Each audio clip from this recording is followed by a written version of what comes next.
Hey guys, it's Tiny Tom Logan back with another video for you, and today we're going to be taking a look at the much anticipated Asus Maximus 8 Extreme. This is obviously the Skylake 1151 version. For all of you out there that may have bought yourself a 6600K, or I'd be hoping with this board, considering the price that we would be expecting it to come in at the 6700K.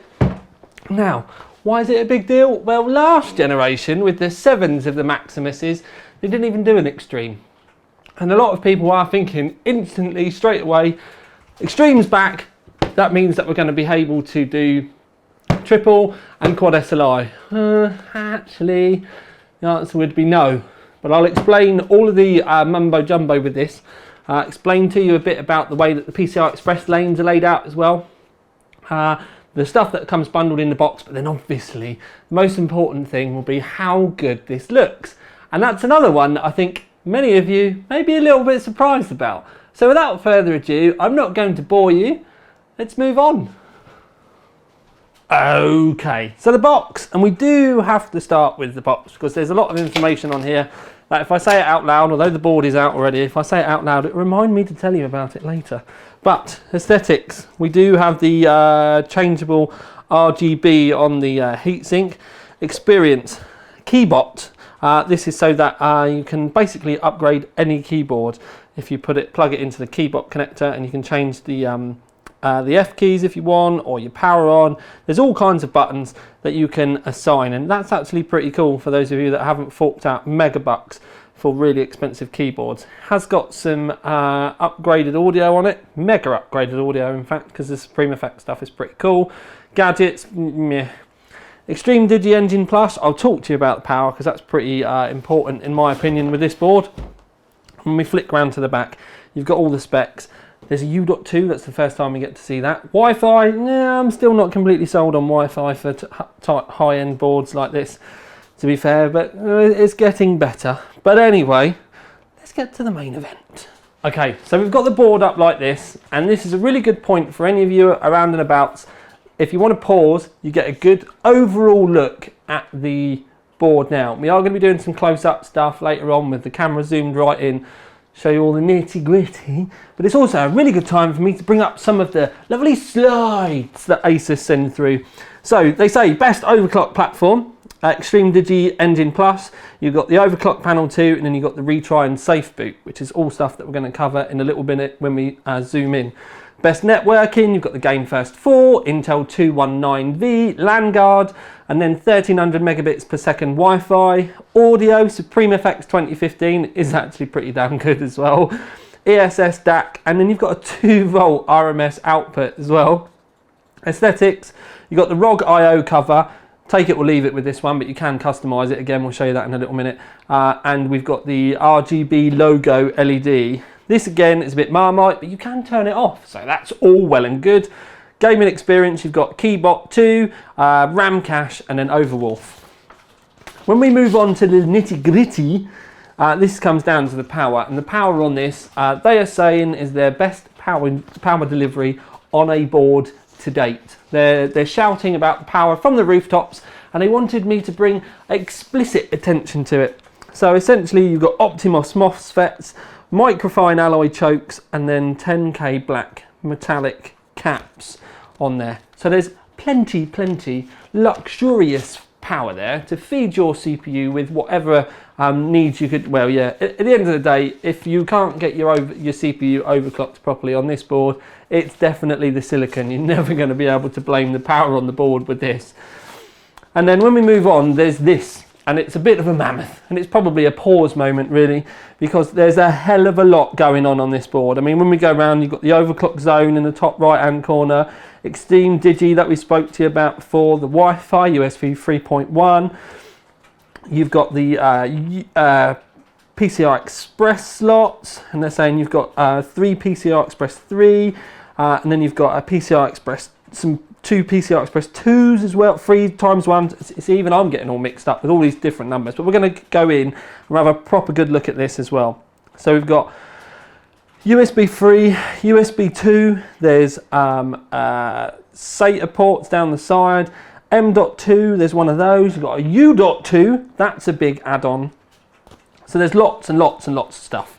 So when we talk about stuff that comes in a box, this is the first thing, and it's normally on top of the motherboard in the box, and it's also something I really personally dislike, and I've never liked them since they've put them in the packages.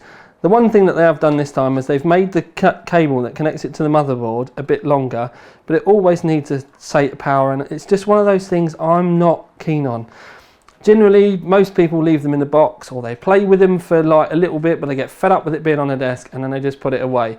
Well, the best thing I can do is say, just throw it away when you get it. Get it back in the box, or do what I do and... Ow! Stop it. Throw it. So yeah. Anyway, so we've got those. There's the other cable. Tie your girlfriend up with it or something. Don't need it. Anyway, so I/O plate is actually really nice, and generally you wouldn't show an I/O plate off because it just sits at the back of your case. But it's a lovely kind of smoked nickel plated affair, and it's lush. No spiky fingers around the back. There's no lighty uppy malarkey to make it anything really special, but it's just quality, and you know what I mean, it doesn't feel like a tiny little bit of tin, so that's nice. On a lot of the Asus boards you have a little add-on fan thing that's available at the bottom, and this is the optional extra that you can buy to kind of put round behind your motherboard tray if you wanted to, so that you've got a lot more fan headers. This comes with it in the box, which is kind of nice. The only other thing in the box, other than SATA cables and that type of stuff, is you've got a game on, you shall not pass, and then you've got a game off, you may enter, which you could change to FAP if you kind of wanted, really. Anyway, so back to the motherboard, and really now we need to have a nice zoom in and look at all the mumbo jumbo that we were talking about in the screenshots. Okay then peeps, so we are on the zoomy section. So what we're going to do is bring you in for a lovely look, and we'll move our way around slowly. So up in this top corner we do have the dip switches so that you can turn the PCI Express lanes off, and then we have up here the safe boot, and then you've got the retry button here. I can probably see better on the screen, to be fair. Then we've got the LN2 slow mode up here. We've got the Q code, a couple of fan adapters, start and reset. It's all rather nice. Memo K switch. Then when we move down, 24 pin, we've got a vertical and a 90-degree USB 3 internal, which is rather nice. When we come around this side, we've got a plethora of SATA. So we've got normal SATAs here, SATA Express, but you can use these as normal SATA. But the most important thing is this, and that's the U.2 connector. It's actually the same as a mini SAS on my RAID card.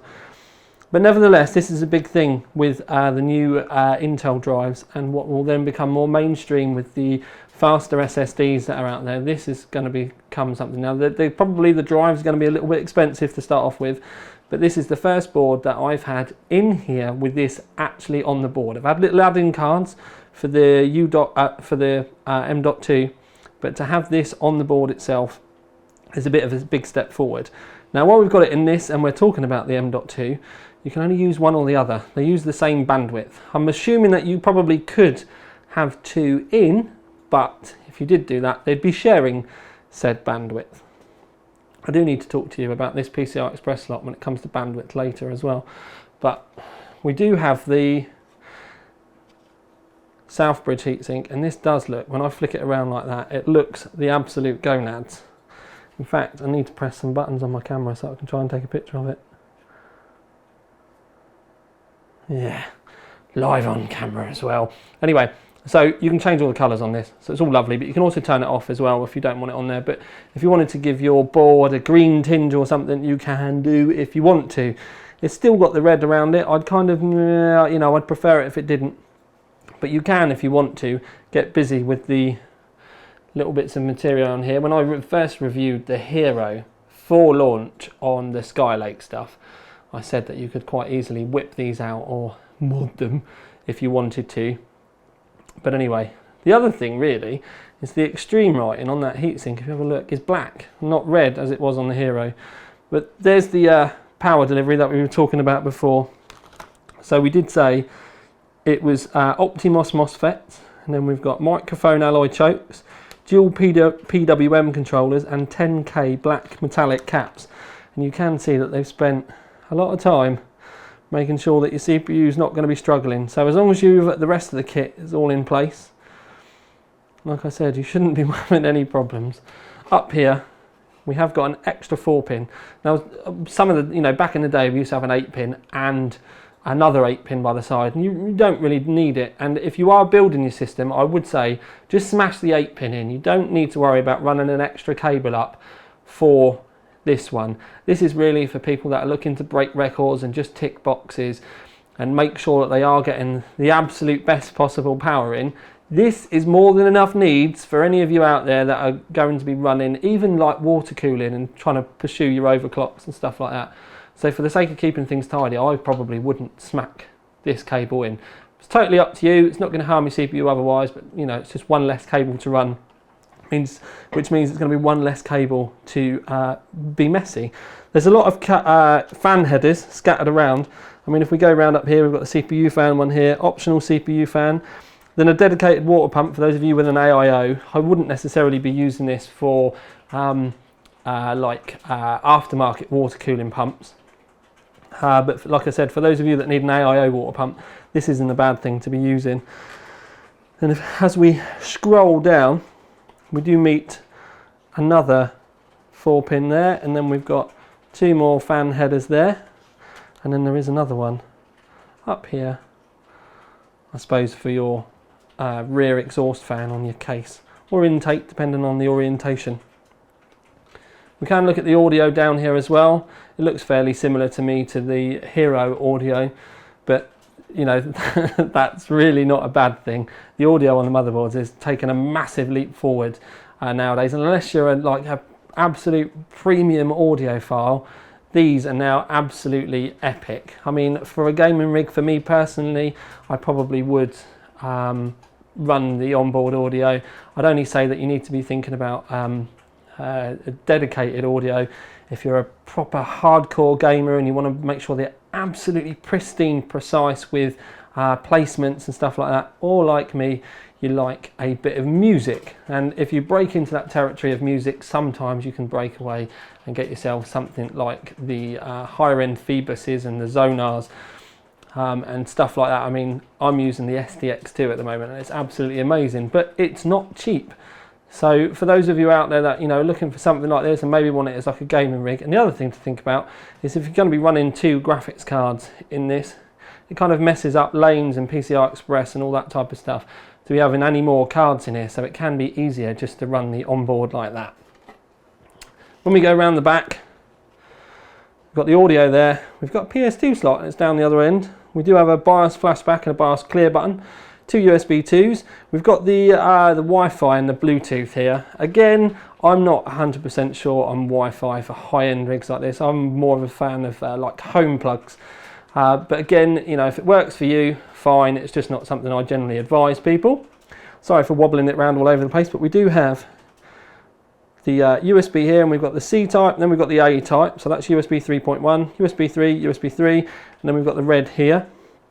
We've obviously got a HDMI and a DisplayPort if you want to run the onboard video. Maybe you're just using that for testing because you've got graphics card problems or something like that, or first boots, that type of thing. You've got the option there should you want it.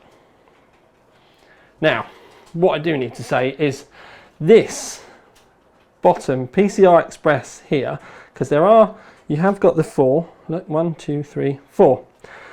But this bottom PCI Express is actually getting 4 lanes of PCI Express from the chipset. It's not coming from the CPU. These 3 share the PCI Express from the CPU. So if you've got that one plugged in, then it will get 16 lanes. If you've got that one and that one plugged in, they'll get 8 lanes each. And if you've got that one and that one plugged in, you get 8, 4, 4. So you only ever end up with your 16. But this one, if you were thinking to yourself you could buy this, plop all 4 cards in and run quad SLI, sorry, it won't work. This is basically here, so if you wanted to run like a sound card, which is probably going to contradict what I've just said, but if you wanted to run a sound card, this would be the slot to put it in. because of the chipset. But the main thing for this really is to open up anyone that wanted to have a storage PCI Express drive. So whether you bought a PCI Express hard drive, solid state drive, or you ended up using one of those add-in adapters to get a second M.2, because if you do have two M.2s, you can put your second M.2 in this one and one in this, and you can then RAID those as well. But you just need to remember what I said about the bandwidth with the U.2 as well.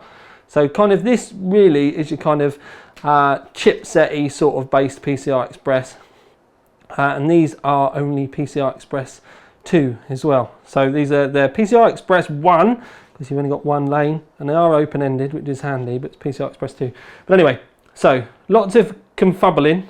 Actually, no, I do apologise, I should have cut that out. These are PCI Express 3, but one lane. But again, that's all chipset based and not CPU. So the PCI Express kind of layout on these does get kind of confusing, but that's why I wanted to cover this extra slot. Okay then, just to wrap things up, I did get a little bit confuddled there with the PCI Express lane, but to be fair, to try and get it all out, it can be a little bit confusing as well, especially when I'm trying to read from a block diagram. Well, not read from a block diagram, remember from a block diagram, but anyway. I leave it in there because I'm an honest boy and I don't want it to seem too perfect, because it's not an advert. I'm just here making videos in my spare room at my house. So yeah, I'm not. Yeah, we won't go down that road. Anyway, so Maximus Extreme. The pricing at the moment, I did ask. There is no official MRSP because they're not in any shops yet, and it's obviously a really early sample that I've got. But we can kind of have a rough guess, considering that we already know that the not the X99 Deluxe, the Z170 Deluxe is 225 quid. So I'm expecting this to be north of the £250 mark. I wouldn't blink if it was £299, but this is all speculation at this present moment in time. We'll have to see when we do the review and Asus do finally sit down, scratch their heads, eat a couple of bananas and work out what they're going to charge us for it. At the end of the day though, it is the proper premium flagship Extreme at the moment. And I'm not allowed to say too much other than that. If you've been looking at pictures online, then you may have been able to have worked out that this has got a lot of red on it. And I'm not going to say too much other than that because I will get my wrist slapped. But essentially, absolutely chuffing epic board. We will be doing a full review on it within the next few weeks. We're still trying to catch up from the absolute mammoth influx of other boards that we've been sent since the CPUs first come out. Thankfully, all the BIOS stuff has kind of settled down now, which is why we are actually like full-on testing at the moment, to the point where we can't write things up fast enough. But we are back on it, like at the car bonnet, so you can expect stuff to be thick and fast coming through now. This actually did only arrive today, but it was one of those ones where I genuinely thought you'd want to see it and you'd want to get all the nerd-on juices and creative juices flowing of what you could possibly do with it if you managed to win the lottery, to be able to pay for all the stuff that you'd want. But anyway, so with just a real kind of nerd-on kind of video for you, I'm going to leave it there. But this is Tiny Tom Logan with another video for you. Keep moving his head when he doesn't know why. Out.